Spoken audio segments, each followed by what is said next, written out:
Hello and welcome to Cozy Creeps, where we bundle up and pretend to be sitting by a cozy fire and listening to spooky tales. I'm Reagan, And I'm River.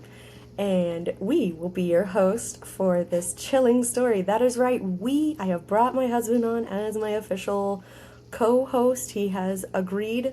Love it. So, yay, I have someone to banter with. That's going to be fun. No, I asked. I wanted to be on here. He really did. He wanted to. He was like, "Can I be on? Can I do it again?" That was fun. I was like, "Okay, you're gonna be on for a murder one next, so have fun." Um, but yeah, so we are doing our true crime story, like I said today, and I am gonna preface this story with it's a long one. It is quite a doozy.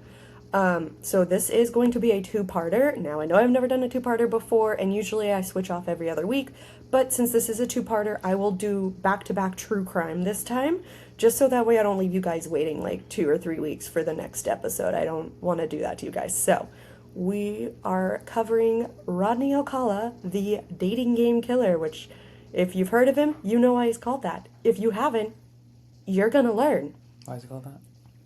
You're gonna learn. I've told you why he's called that.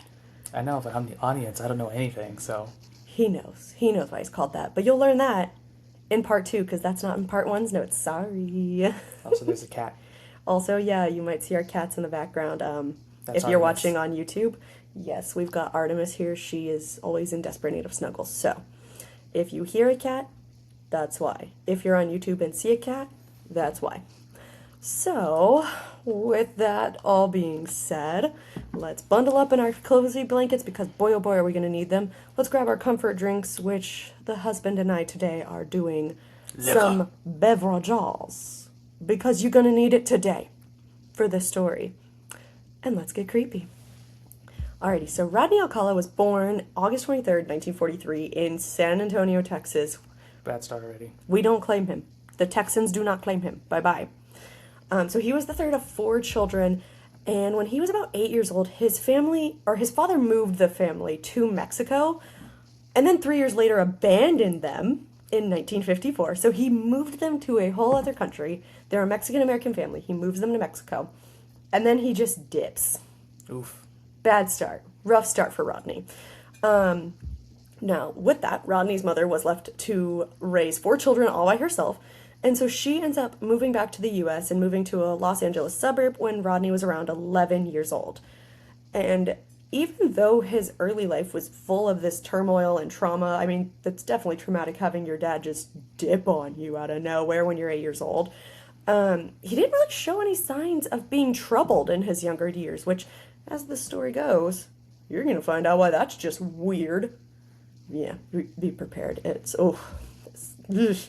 So Rodney was actually described as a bright and gifted student, and he attended private schools in the LA area, and he was actually relatively popular amongst his peers. He was said to be very charming, he was very handsome, smart, he was just all around a normal teenage boy from what it sounds like. Can't relate. You were cute. I've seen your pictures, you were cute. Thanks. I think he did that on purpose. Everything I say is planned. Of course. No, anyway, so his childhood and teenage years definitely just wouldn't make you think he has much of a dark side. Like, he just, again, seemed like an average kid. But he would definitely be proving that wrong in his adult years. The only thing really that could be pointed to that would have possibly led to the future anger and, like, resentment that he clearly shows would be the abandonment of his father. But there was no documented violence or criminal cases or anything like that in his teenage years, which there are times with serial killers where they do document cases of violence towards like a sibling or animals or some sort of criminal activity when they were a teenager.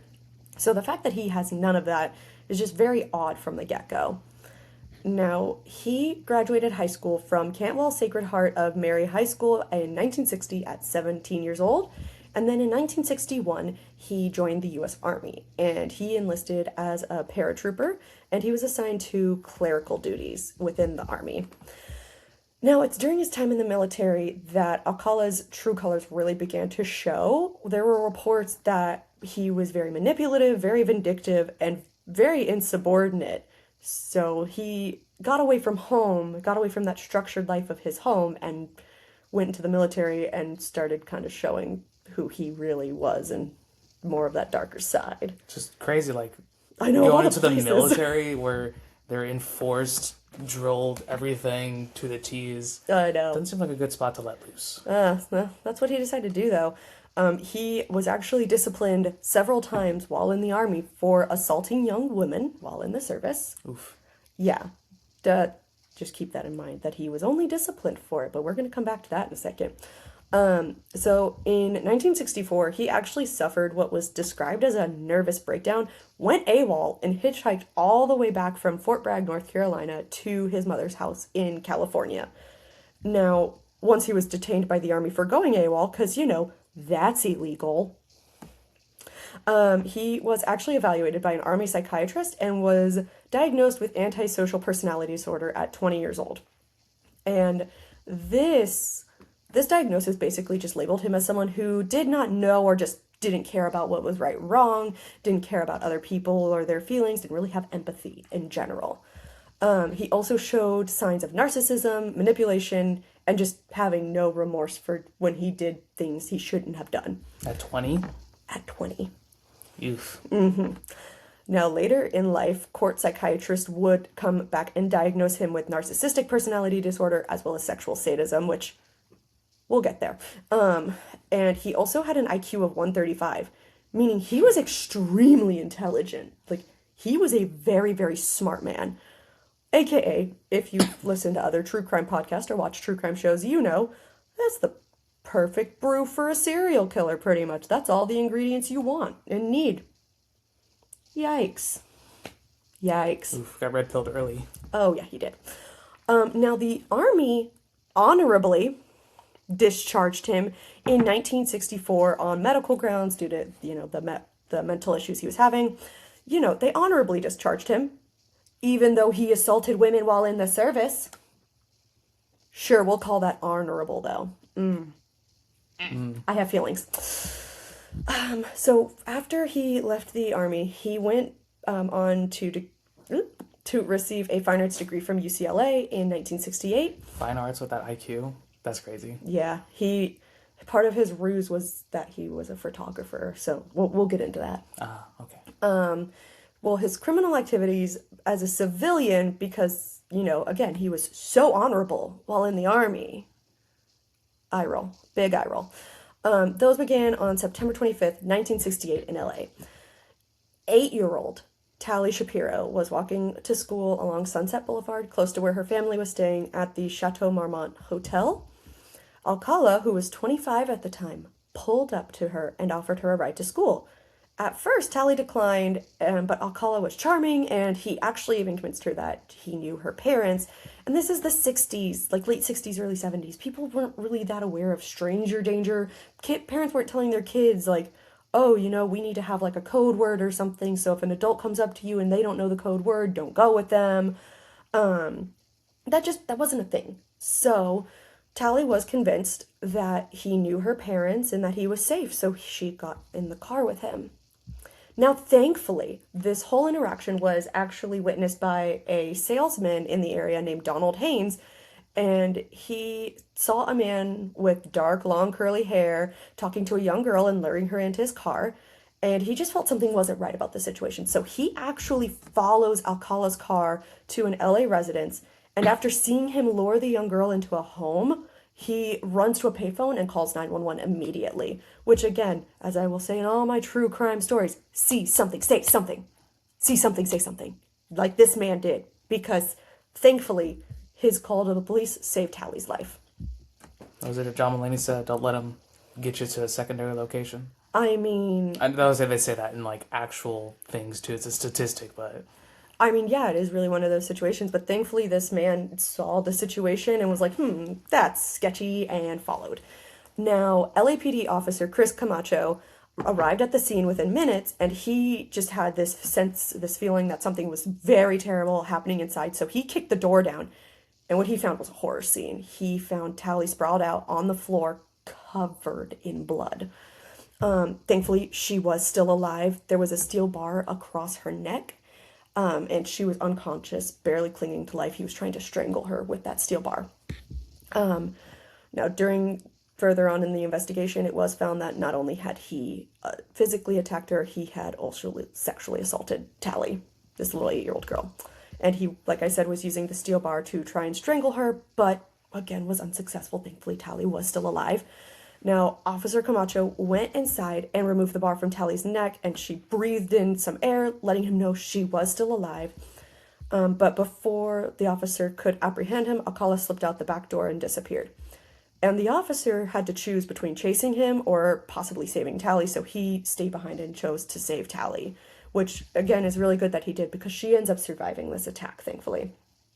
She was rushed to the hospital. She had severe head injuries, and she was actually in a coma for 32 days after the attack. Jesus. Yeah. Without going into detail, because I didn't want to look into the details of an 8-year-old girl or really anyone being brutally attacked like that. I don't need the dirty details of that. We'll just say it was a very, very brutal attack.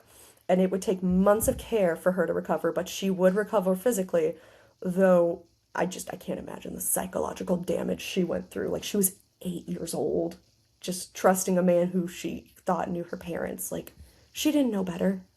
This man took advantage of that, and it's just, ugh. Ugh. But this was Alcala's first actual reported crime at this point. Again, we're looking at you, Army. Just saying. Now, decades later, it would actually be revealed that Tally may not have been his first victim. A survivor named Morgan Rowan came forward and revealed that when she was 16 years old in the summer of 1968, just weeks before the attack on Tally, she had been attacked by Alcala and had barely survived. She recounted that she had met Alcala at a party and that he'd offered a ride to her. However, he would detour, and instead they would go to his home, which he had her and a group of her friends with him, and he would bring them to his home on the grounds of offering them some marijuana, which, you're a 16-year-old, you're partying, it's the 60s. I'm sure you were like, heck yeah, marijuana, let's go. So Alcala did get Morgan alone, and once he did, he became violent and started attacking her. And she actually states that she, quote, remembers thinking that she was going to die. That was her quote. She said, I remember thinking I was going to die. Thankfully, her friends became very concerned and broke into the locked room that Alcala had taken her into and rescued her. So thankfully, she was rescued by her friends. She survived as well. She did not report the attack to the police, which is not shocking in the slightest, seeing as we all know, women reporting sexual assaults or any sort of assaults just seems to get brushed under the rug most of the time, unfortunately. Yeah. So annoying. But she didn't report the attack. She was just so traumatized. She actually ended up leaving California, like leaving the whole state soon after this attack. Yeah. At 16. Probably for the best. Yeah. She did admit, though, that she had carried survivor's guilt for decades after the fact, and she even blamed herself, which she shouldn't have. She has no blame in this, but she blamed herself for not reporting the attack, especially after seeing the news of Tally Shapiro's case. Which, again, not her fault. Like, she was traumatized, and especially in the 60s and 70s, like, assault cases by women, like, reported by women just weren't taken seriously, unfortunately. So, I don't blame her. There's no blame on her. It's an awful situation. I can't imagine being in it. Now, after the attack on Tally, there was an arrest warrant issued for Alcala, but by the time the police had identified him as the assailant and gotten the warrant and everything, he had left California, making him a fugitive. And unfortunately, this was just the beginning of his reign of terror. He fled to New York City and began going by an alias, John Berger. What a dumb name. Right. Berger. Just for people who actually named Berger, it's not a dumb name. But like, if you're gonna choose a name for yourself, maybe something a little cooler. I mean, it's bland, but I think that was his point. Is he needed to blend in. He needed it to be bland. He doesn't want it to be something that's going to stick out. Like, that's the problem with some of these people, is they pick a name that's going to stick out and it screws them over. So CeCe Tinsley. Unfortunately, he was smart in that regard. Now, he enrolled in film classes at New York University, and during this time, his violence would begin to escalate. His first known murder victim was Cornelia Corey Crilly. She was a 23-year-old TWA flight attendant living in Manhattan. On June 12, 1971, Corey had been found sexually assaulted and strangled to death with her own nylon stockings in her apartment in the Upper East Side. Like I said, by the time she had been found, she had passed away. And she had actually just recently moved into her apartment, and police had assumed that she had met a seemingly kind and unassuming man who offered to assist her with the moving and with furniture. But unfortunately, this was just a ruse. His act of kindness was just a ruse to get into her apartment and assault and murder her. The worst. Don't trust him. Just do it yourself. Be strong like bear. That's my decision from now on. Be strong like bear. Get friends, not strangers. Or hire movers. So there's documentation. True. That requires money, though. That does. Ooh. No better payment Get your than friends. Pizza and beer. Yeah, get your friends. Now, once in her apartment, that is when Alcala attacked and murdered Corey, really just ending her life before she could really begin to live it. I mean, she was only 23 years old. She was starting her career as a flight attendant where she was going to travel and just live her young life, and she didn't get to do that. And it's just... These cases are hard. This one was very hard to research. That's why I'm splitting it into two, is because it's long, it's a lot, and it's hard. It's just... Ugh. Now, there was no concrete evidence or even a suspect. He left nothing behind that they could trace, especially in 1968. So the case went cold for decades. It wasn't until 2011 that DNA evidence actually linked him to this murder. Yeah. So, like, 2011. Where do they keep all this stuff, all this evidence? They just keep it somewhere, or like... Yeah, they'll gather... I don't know exactly how they store it or anything like that. I don't have that in-depth knowledge, but they will gather evidence. Like, there are instances where in, like, the 70s, 80s, 90s, before DNA became really a prevalent thing that was used in crime scene investigation, they would gather these things thinking, like, this could be useful in the future, but it's not right now. Or they just gathered everything thinking, like, you never know what's going to be useful. And then in cases like this, it becomes useful eventually down the line when they eventually did, develop DNA evidence. Science. It's crazy. I always wonder, like, what's the next thing they're going to come up with that, like, is going to be the big break in, like, crime scene technology, like DNA was. Because DNA was just revolutionary. Like, it's helped solve so many cold cases. They've actually started doing familial DNA too, like subpoenaing and getting the stuff from Ancestry.com and everything. Oh. That's how they caught, I think it was the Golden State Killer. They caught him a few years back through familial DNA. Helpful, but remember, your data's never safe. Yeah. That's why this segment is... I'm just kidding. We wish this was sponsored. That'd be cool. I'm kidding. I'm not going to plug them. I saw a video completely off topic, but it, like, reminded me of, like, where do they keep all this random stuff for, like, decades and all this? And I saw they have websites to track cloud positioning over history. Yeah, it's like, why would you need to know that? But that's pretty cool. Just the amount of data that's just out there on the internet. It's like, man. It just reminds me of, like, that meme, best out the trajectory of the moon and the sun. Exactly. It's like, man, I want to know how high was the lake at this specific time of the day at this year? It's like, okay, there's probably a website for that. Yeah. What do you think they do with all this evidence after, like, the case is closed? I think they do have to continue to store it for a period amount of time. Just in case it's brought back to trial. Because that does happen. Like, they'll occasionally... criminals will get granted a retrial based off of, like, different factors, like, oh, my defense team didn't properly defend me, or, oh, this, like, there's been so many different reasons. So they probably do have to hold on to it for an extended period of time, but I'm not 100% sure. I should look into that. If anyone knows, leave it down in the comments. Yeah, if anyone knows, leave it in the comments. Tell me. I want to know. I'm curious now. All right, now, back to this. Woohoo. So, Alcala stayed at large after his attack in 1971, but not for long, because he would get arrested for the first time very soon. Gasp.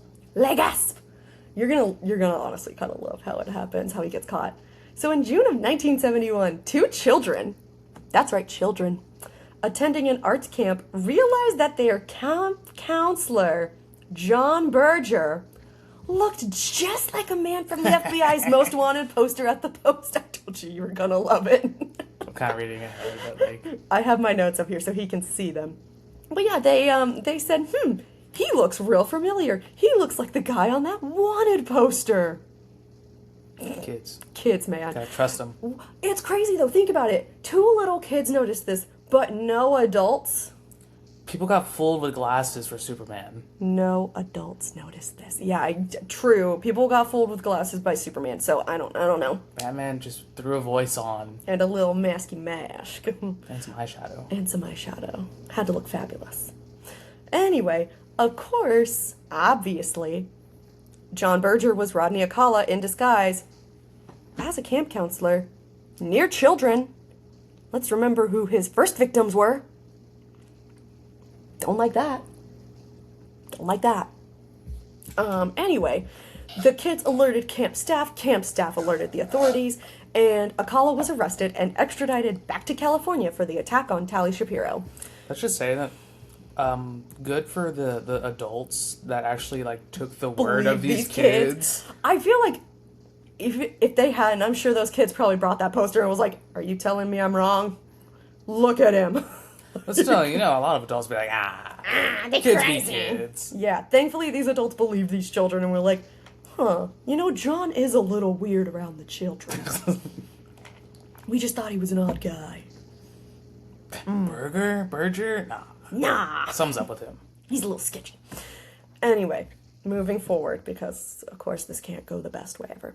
Unfortunately, the justice system was slow moving, and Tally's family had already moved to Mexico and were refusing to let Tally testify after the trauma she had endured, which was fair, considering this was only 3 years later. Tally was only 11 now. She was 8 when the attack happened. She's now 11 and extremely traumatized. Like, if this was our daughter, I wouldn't let her testify. Absolutely not. I'm like, she has enough therapy. Leave my kid alone. Like, no. I'm not putting her on the stand in front of that man again. Just, I couldn't do it. I couldn't let my kid do it. Our kid. Sorry, fun fact, she's ours. The gasp, I know. But unfortunately, without Tally's confession, prosecutors felt they couldn't really press charges for the sexual assault and attempted murder because they didn't have her full testimony. So instead, Alcala struck a deal, pleading guilty to a lesser charge of child molestation, which, I'm sorry, what? Lesser charge? Are you surprised? Our justice system makes me mad. That's all. Anyway. And he received a sentence of only 1 to 3 years. And he only served 34 months and then was released on parole. I have words. I have so many words. Anyway. So it sounds like a certain musician, artist, person. Whom I shall not name. We don't want to get in trouble on this podcast. It's too early in the podcast for that. We can't get in trouble yet. I don't know the legalities of all that, but yeah. We're going to be careful. So, with that, in 1974, Alcala was released on parole, and within weeks of his release, he would show why he should have stayed in prison. Because in 1974, he lured a 13-year-old girl who's referred to in records as Julie J. into his car, assumingly to give her a ride to school. Boy, oh boy, doesn't that sound familiar. Police. Thankfully, the young girl escaped before it escalated to murder, and he was arrested again for assaulting the young girl. However, the justice system apparently didn't get the message because he only served 2 more years and was paroled in 1977 again. Bruh.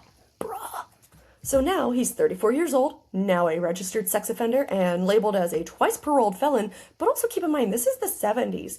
It's not as easy as it is today to pull up someone's records and find this out about them. There's no central database for sex offenders like there is now. So he's just walking free. Nope, he can completely hide that and no one would know unless they were able to get his full criminal background somehow, which was not as easy in the 70s. Anyway, let's make this even worse, shall we? A parole officer in LA actually allowed Alcala to leave and visit New York, even though he was a known flight risk. Yeah, I wish I was... his face is priceless right now. I wish I was making it up. This would be catastrophic because he would strike again within a week of arriving to Manhattan. So on July 15th, 1977, 23-year-old Ellen Jane Hover disappeared from her Manhattan apartment. Now, Ellen, she was an incredible young woman from what I've seen in my research. She was the daughter of the owner of the Saros and Hollywood Club, Herman Hover, and she was also the goddaughter of Dean Martin and Sammy Davis Jr. So she knew some powerful people. Yeah, She was no, very Dean well Martin. connected. Yeah. That's the only name I know. Yeah. And she was also a very, very gifted pianist with a promising music career ahead of her. Now, her last diary, or like, what's it called? Entry? Calendar entry, noted that she had a lunch meeting on July 15th with someone named John Berger. Dude kept the name too, even after these. He did. He went back to that same alias. I wonder why. He just loves that name. He does. He likes that name, I guess. He's like, this is my new name now. I gotta change it to John Merger. I gotta make it sound a little less suspicious. John Berger sounds perfect. No one suspects a John. Anyway. Yeah, if that name didn't sound familiar, if you didn't clock that, that was Alcala's alias the last time he was in New York and murdered someone. Whoop-de-doo. So, he had set up the lunch meeting probably under the pretense of either a photography session or as a date. We don't know for sure what the reason for this meeting was, but after that day, Ellen was never seen alive again. And a massive search was launched for her. I mean, her dad's one of the most powerful people in New York. One of her godfathers is Dean Martin. Like, yeah, they went hard on this search for her. And the police actually did question Alcala since they knew that John Berger was his alias. They were like, hey, buddy, saw your fake name in her diary. You want to chat? Now, he did admit to meeting with Ellen, but since there was no body and no evidence, they couldn't hold him. They had no proof that he did anything to her. There's nothing wrong with him meeting with her for a date or possible photography session. Aside from the Aside from well, at that point, they didn't know he'd murdered someone else. They just knew that he was a child sex offender. They didn't think he was going after adult women and murdering them. So, I mean, like, obviously it's not that far of a stretch, but also I can see how the police, if they don't have evidence, if they don't have a body, they can't hold him even still. That's the problem. They don't have, everything they have is circumstantial and can easily be thrown away. Oof. Yeah, that's the unfortunate part. Now, a year later, in 1978, Ellen's remains were found in an area of Rockefeller's estate just outside of New York City. She had been murdered and then buried on the hillside overlooking the Hudson River. And there was actually a young model who remembered having Alcala, who was posing as Berger, take photographs of her in a very similar spot, or a spot that looked very familiar, very similar to the spot where they had found Ellen's body, which makes me kind of think he was revisiting the crime scene, which these sickos do. Now him being a photographer makes more sense. Mm-hmm. He's in New York or in LA. It's a perfect ruse for young actresses, for young models. Like, it's the perfect ruse for him, unfortunately. Now, Ellen she was another bright and talented young woman taken too soon by Alcala, and this man still wasn't done. So he had now murdered 2 women, possibly more. They aren't sure if there are more murders actually connected to him or not that we just don't know about and haven't linked. But unfortunately, like I had just said, Corey Crilly's case was still unsolved. They did not know it was him. They had no evidence to show who a suspect would even be. And he was only a suspect in Ellen Hover's murder since, again, there wasn't enough evidence to arrest him. So now he's getting cocky and he's starting to feel invincible. He's like, I'm untouchable for the murders, at least. So he returned into LA in 1977 and would almost immediately continue his murder spree. In the fall of 1977, he actually got a job at the Los Angeles Times as a typesetter, which is just, it feels ironic considering he would end up being the center of who knows how many news stories for a while. And he's just right there in the Times, just doing his thing. It's giving me not in a good way, but like a bad version of like Superman and like Clark Kent, Peter Parker, Spider-Man sort of thing, Right there, smack dab in the middle. Yeah. Yeah, it's just, but in not the good way. And the thing is too, is with a lot of these serial killers, they like to relive their crimes or like revisit crime scenes and stuff like that. Like, that's a theme with a lot of them for some reason.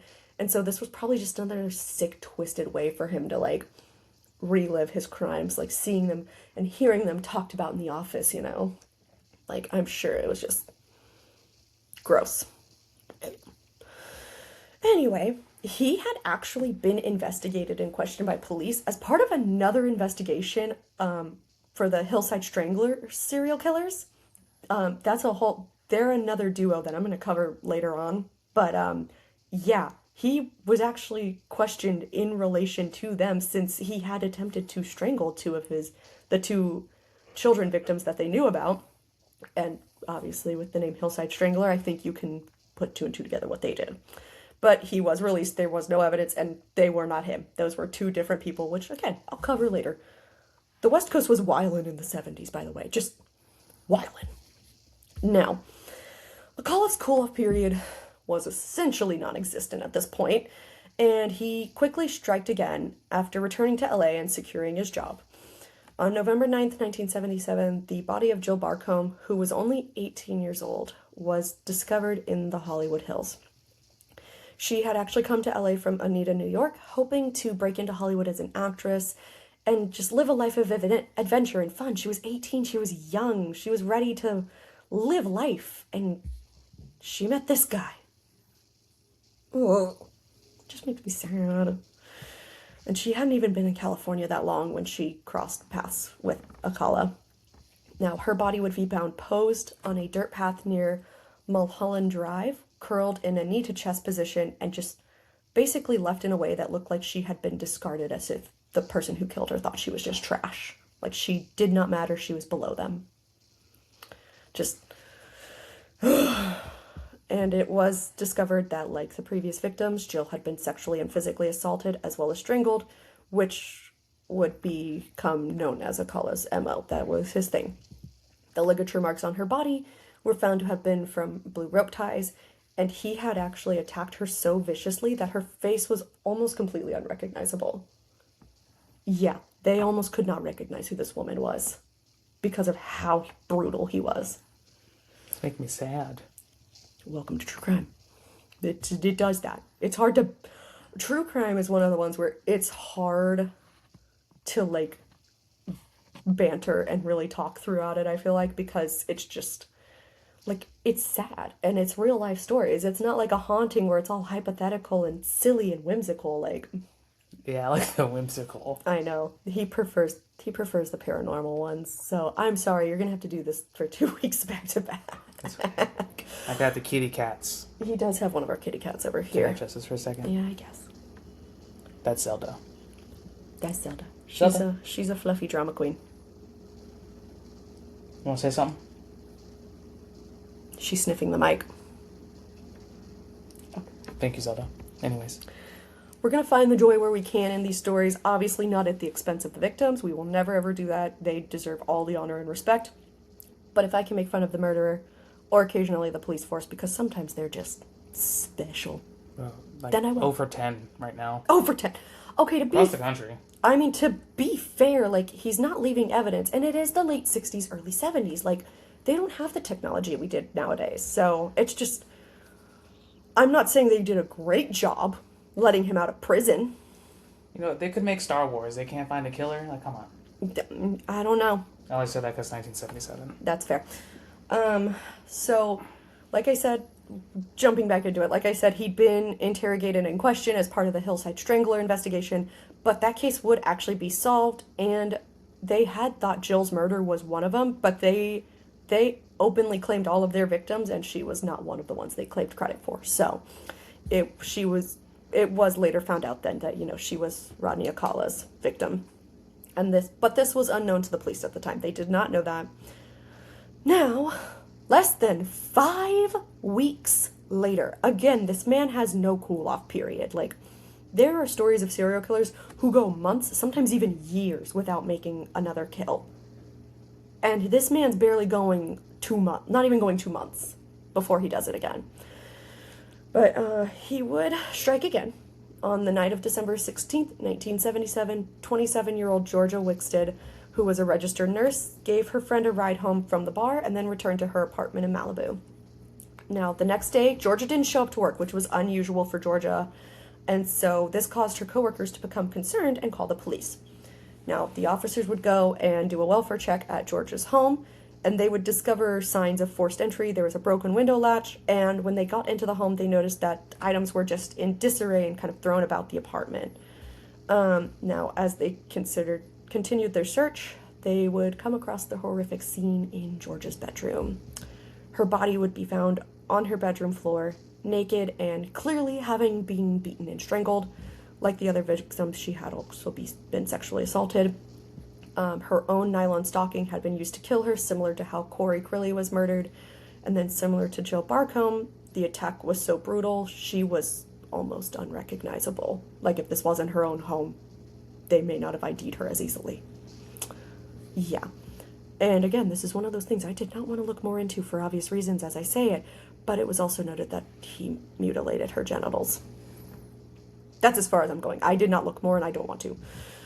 Now, this scene and Georgia's murder were considered especially brutal, even by homicide detective standards, which, again, like, this is just wild what they're coming across, I'm sure. I'm not the person who looks up crime scene photos. If you are and you are comfortable with that, you can look it up. I didn't want to because I don't want to know what it looked like. I will have nightmares. But I can't even imagine what it looked like. Just, The horrors that humans can create. I know. Just bake a cake, bro. Just bake a cake. Just go to a rage room, man. Come on. That's so much better. Now, with that though, the officers did go through and thoroughly comb and collect evidence from the scene, such as a handprint left by Alcala and other DNA, and that would thankfully tie Alcala to the murders, but not for a few decades. And that is where I'm going to leave you for part 1. Oh, jeez. Yeah, that's just part 1. We do have, I believe it's 3 more victims, and then we'll get into his capture and trial and everything, and his eventual death, because he's dead. He's no longer with the living. Sweet. But, yeah, sorry for such a downer episode. Sorry it's going to continue next week, but we got to get through it. I always feel like these stories need to be told, and the victims really need to be remembered too. I really tried to get bits of information to really humanize the victims more, because I just feel like sometimes they get skipped over and forgotten because they're all attached because of this one horrid man, and that's who the story's about. But really, it's the victims need a bit more. So I'm very sorry y'all had to. Sorry about that it's sad. You clicked on the video or the episode. You know what you're getting yourself into. You knew what was coming. We warned you. We did warn you at the top who it was about. Even still, I wasn't prepared. Yeah, I know. I gave him a very brief overall of like who this guy was. I didn't give him the details, obviously. So. No, I like learning, but Oof. Yeah.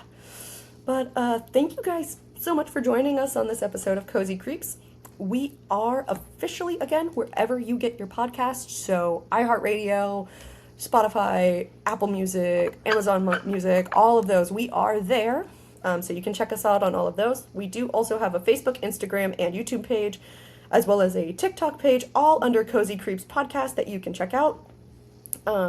I am still looking for some listener tales, so if anyone has any creepy, spooky, true crime stories that they would like to share, you can email them to me at cozycreepspodcast@gmail.com with the subject line listener story. You can also feel free to send in recommendations or comment recommendations wherever you're listening to us. I would love to hear y'all's thoughts. I love it whenever I am listening to a true crime podcast that I like listening to, and they're covering like a smaller, lesser known story because someone recommended it to them. I always think that's just so cool. But yeah, I would really appreciate hearing y'all's recommendations or your stories. We do post new episodes every week on Monday, so keep an eye out for the next one coming next week. Again, like I said, we will be doing part 2. I will not make you guys wait 2 weeks for the next episode. And with that, go bundle up in your warm blanket, because I'm sure you need to. Finish off your comfort drink. Maybe pour an extra shot in it if you're of legal drinking age. And stay cozy. Bye.